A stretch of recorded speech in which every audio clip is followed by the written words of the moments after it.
Paneer chilli बनवू. त्याच्यासाठी chop ginger garlic cube capsicum onion करू. पनीरमध्ये soya sauce vinegar salt pepper टाकून मिक्स करू. कॉर्नफ्लॉवर मैदा टाकून मिक्स करून गोल्डन फ्राय करून घेऊ. फ्राय करण्यासाठी जिंजर गार्लिक पेस्ट स्वते करून ऑल व्हेजिटेबल स्वते करू. सोया सॉस टाकूया. सोया सॉस टाकून थोडंसं चांगलं फ्राय करून घ्यायचं. त्याच्यानंतर थोडंसं व्हिनेगर टाकायचं. सॉल्ट पेपर पण टाकायचं. थोडं chilli garlic sauce chilli paste टाकून घ्यायचं.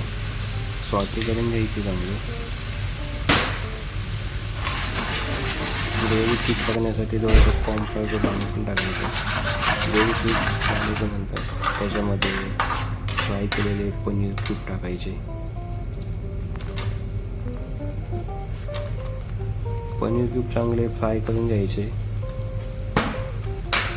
ग्रेव्ही पनीरला खूप झाली पाहिजे.